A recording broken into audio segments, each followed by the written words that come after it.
Donald Trump ఒక ప్రపంచ శాంతి దూత. డొనాల్డ్ ట్రంప్ ఒక గొప్ప దార్శనికుడు. డొనాల్డ్ ట్రంప్ ఒక ప్రపంచ విఖ్యాత విశిష్ట సార్వభౌముడు. బహుశా ఈ పదాలే డొనాల్డ్ ట్రంప్ వినాలనుకుంటున్నారేమో కావచ్చు. ఎందుకంటే ఆయన ప్రపంచ శాంతి కోసం ఇచ్చేటువంటి ఆ నోబెల్ ప్రైజ్ అవార్డుని దక్కించుకోవడం కోసం నిజంగా ఒక రకంగా మంచి పని చేస్తున్నాడు కావచ్చు. కానీ ఎంతలా ప్రయత్నం చేస్తున్నాడంటే ఒక్కసారిగా ప్రపంచ దేశాలన్నీ కలిసి డొనాల్డ్ ట్రంప్కి ప్లీజ్ అదేదో నోబెల్ ప్రైజ్ ఇచ్చేయండి అయ్యా అన్నట్టుగానే అందరూ కలగలిసి ఆయన కోసం సహకరించాలన్నట్టుగానే ఆయన ప్రయత్నాలు కనబడుతున్నాయి. ఇక్కడ ఒక బిగ్ ట్విస్ట్ ఏంటంటే ఇజ్రాయెల్ హమాస్ మధ్య ఎంతటి తీవ్రమైనటువంటి యుద్ధం జరుగుతుందో అందరికీ తెలిసిందే. అయితే హమాస్తో ఒక డీల్కి సిద్ధమయ్యారు డొనాల్డ్ ట్రంప్. ఇజ్రాయెల్ని ఒప్పించారు. ఇకపైన మీరు హమాస్ పై యుద్ధం చేయకండి, హమాస్ పైన దాడి చేయకండి అని చెప్పి ఖరాఖండిగా చెప్పాడు. ఒకప్పుడు ఇదే హమాస్కి డొనాల్డ్ ట్రంప్ ఏం హెచ్చరిక జారీ చేశారో తెలుసా? మీరు కనుక ఇజ్రాయెల్ బందీలని వదిలిపెట్టకపోతే మీరు నరకం చూస్తారు, మీ అంతు తేలుస్తానని చెప్పి డొనాల్డ్ ట్రంప్ హమాస్కి హెచ్చరికలు జారీ చేశారు. ఇక్కడితో ఆగలేదు ఆయన. డొనాల్డ్ ట్రంప్ మరొక అడుగు ముందు వేసి డైరెక్ట్గా ఆయన హమాస్ లాంటి సంస్థలకు సంబంధించి చీఫ్లు చచ్చిపోతే ఇజ్రాయెల్లో పండగలు జరుపుకుంటుంటే, ఇజ్రాయెల్ సంబరాలు జరుపుకుంటూ ఉంటే yes there is the biggest victory for Israel అంటూ మాట్లాడుకొచ్చారు. హమాస్ చీఫ్లు చచ్చిపోతే ఇజ్రాయెల్ ఒక విక్టరీ అని మాట్లాడుకొచ్చారు. అటువంటి వ్యాఖ్యలు చేసిన డొనాల్డ్ ట్రంప్కి పాపం ఏ బౌద్ధ చెట్టు కింద కూర్చుంటే ఏ జ్ఞానోదయమైనట్టుగా ఆయనకి జ్ఞానోదయమైనట్టుగా కనబడుతోంది. ప్రస్తుతానికి హమాస్కి కొంత ఉపశమనం ఇచ్చినట్టుగానే డొనాల్డ్ ట్రంప్ వ్యాఖ్యలు ఉన్నాయి. సో చాలా క్లియర్గానే చెప్పుకొచ్చారు. ఇజ్రాయెల్ని చాలా క్లియర్గా వార్నింగ్ ఇచ్చారు ఇజ్రాయెల్కి, మీరు హమాస్ పైన దాడి చేయకండి. 60 రోజుల పాటుగా ఇజ్రాయెల్ కాల్పుల విరమణకి ఒప్పుకుంది కూడా డొనాల్డ్ ట్రంప్ యొక్క వ్యాఖ్యల పైన. 2 రోజుల క్రితమే గాజా పైన భీకరంగా దాడులు చేసింది. పెద్ద ఎత్తున డ్రోన్లతో మిసైళ్లతో గాజా పైన ఇజ్రాయెల్ విరుచుకుపడింది, ఛిద్రం చేసింది గాయాలతో. ఒక రకంగా చెప్పాలంటే గాజాని పూర్తిగా ముక్కల కింద ఇజ్రాయెల్ దాడులు చేసే ప్రయత్నం చేసింది. దాంట్లో హమాస్ పైన చాలా పెద్ద ఎత్తున దాడులు కొనసాగించింది. అయితే ఇప్పుడు డొనాల్డ్ ట్రంప్ ఇన్వాల్వ్మెంట్తో ఇక రష్యా ఉక్రెయిన్ యుద్ధం మాత్రం మిగిలి ఉంది ప్రపంచ దేశాల్లో. హమాస్ ఇజ్రాయెల్కి సంబంధించి యుద్ధం 60 రోజుల పాటుగా కాల్పుల విరమణ కొనసాగుతోంది. అది డెఫినెట్గా పర్మనెంట్గా ఉండే అవకాశం ఉంది. ఇరాన్ ఇజ్రాయెల్ మధ్య ఆ ఒక్క కాల్పుల విరమణని కూడా ఆయన అంగీకారం కుదిర్చారు. కేవలం ఇప్పుడు మిగిలిందల్లా ప్రపంచ దేశాల్లో రష్యా ఉక్రెయిన్ యుద్ధం మాత్రమే. ఇజ్రాయెల్లో ఖతార్, ఈజిప్ట్ మధ్యవర్తిత్వం చేశాయి.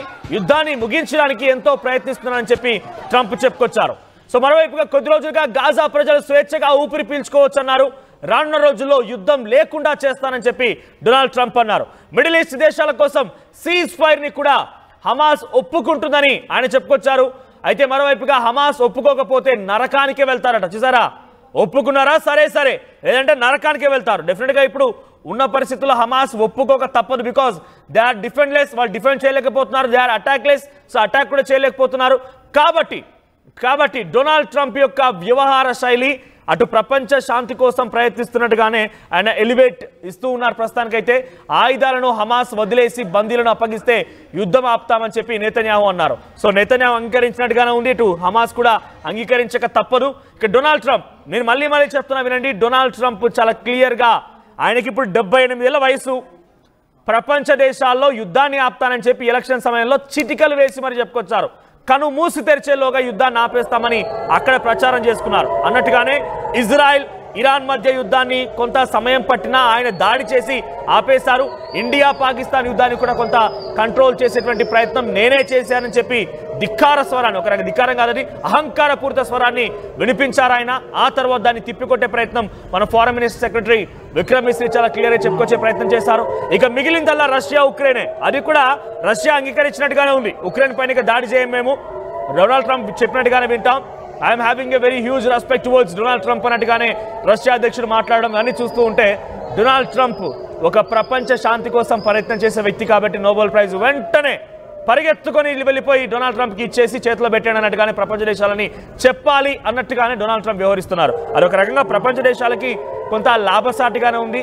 బికాజ్ హమాస్ పై యుద్ధం చేయడం ఆపేస్తే కొంత ఇజ్రాయెల్ హమాస్ ఆ యుద్ధాన్ని కొంత ముగింపు పలికితే మిడిల్ ఈస్టర్న్ కంట్రీస్లో కొంత యుద్ధానికి ముగింపు పలికే అవకాశం ఉంది. రష్యా ఉక్రెయిన్ యుద్ధాన్ని కాస్త రష్యా అంగీకరించింది కాబట్టి యుక్రెయిన్ కూడా ఒక రకంగా, బికాజ్ యుక్రెయిన్ ఈజ్ అండర్ ఏమంటారు ఇక్కడ, యుక్రెయిన్ అనేది అమెరికా చెప్పు చేతల్లో ఉంది. అమెరికా చెప్పినట్టుగా యుక్రెయిన్ వినాల్సిందే, చచ్చినట్టు వినాల్సిందే. బికాజ్ అమెరికా పెట్టుబడులు యుక్రెయిన్లో ఉన్నాయి. అమెరికా యుద్ధ సామాగ్రి అందిస్తేనే అంతో ఇంతో యుక్రెయిన్ యుద్ధం చేయాల్సిన అవసరం ఉంటుంది. కాబట్టి అమెరికా చెప్పినట్టు యుక్రెయిన్ వినాల్సిందే. ఇప్పుడు రష్యాను ఒప్పించాడు కూడా ఆయన. సో ఈ వారం రోజుల్లో ఎప్పుడో ఒకసారి అయితే ఈ రెండు దేశాలకు సంబంధించి కూడా సీజ్ ఫైర్ జరిగే అవకాశం అయితే ఉంది. ఇక చివరిగా మిగిలినటువంటి ఈ దేశం కూడా సీజ్ ఫైర్ నేపథ్యంలో కొంత కంట్రోల్లో కనుక వస్తే ఇక డొనాల్డ్ ట్రంప్ 78 ఏళ్ల వయసులో అన్ని దేశాల యుద్ధాన్ని ఆపేశాడు. కాబట్టి డెఫినెట్గా ఆ దేశాధినేతలంతా కలిసి డొనాల్డ్ ట్రంప్ చేతిలో నోబెల్ ప్రైజ్ అవార్డు పెట్టే అవకాశం కనబడుతోంది. మరిన్ని అప్డేట్స్తో మా ప్రతినిధి మరిన్ని అప్డేట్స్తో మరి కాసేపట్లో జాయిన్ అవుతారు. ప్రస్తుతానికైతే మీరు చాలా క్లియర్గా వినండి. చూడండి, ఇక్కడ గాజాలో పరిస్థితి ఎలా చూడండి. హాహాకారాలు, కనీసం తిండి లేక వాళ్ళంతా కూడా చేతిలో ఒక రకంగా చెప్పాలంటే నేను మింటూ సారీ ఇక్కడ నేను చెప్పాలనుకోలేదు. బట్ అక్కడ మీకు ఆ ఎమోషన్ క్యారీ ఫార్వర్డ్ కావాలి కాబట్టి నా ఎమోషన్ వర్డ్స్ని యూజ్ చేస్తున్నాను. ప్రతి ఒక్కరి చేతిలో ఒక పళ్ళెం ఉంది, ప్రతి ఒక్కరి చేతిలో ఒక గిన్నె ఉంది. వాళ్ళంతా భిక్షాటన చేస్తున్నారు. అది గాజాల సిచ్యువేషన్. అది ఇజ్రాయెల్ వల్ల గాజాలో ఎదుర్కొన్న పరిస్థితి. ఇజ్రాయెల్ చేసినటువంటి దాడి కారణంగా గాజాలో ఆకలి మంటలు, ఆకలి పోరాటాలు అక్కడ పెద్ద ఎత్తున కనిపిస్తున్నాయి. గాజాలో నిజంగా విజువల్స్ గమనించండి. వారంతా గాజాలో ప్రజలు అక్కడ పూర్తిగా కుప్పకూలిపోయి కనీసం తిండి లేక వాళ్ళ తల్లిదండ్రులు ఎక్కడున్నారో తెలియదు, వాళ్ళ కుటుంబీకులు ఎక్కడున్నారో తెలియదు, వాళ్ళు చచ్చిపోయారా బతికున్నారా ఏం తెలియదు. కనీసం మృతదేహాలు చూద్దామన్నా కూడా కుప్పలు తెప్పలుగా పెద్ద ఎత్తున కొండల గుట్టల్లాగా ఆ శవాలను పేర్చేశారు. అది గాజాల పరిస్థితి.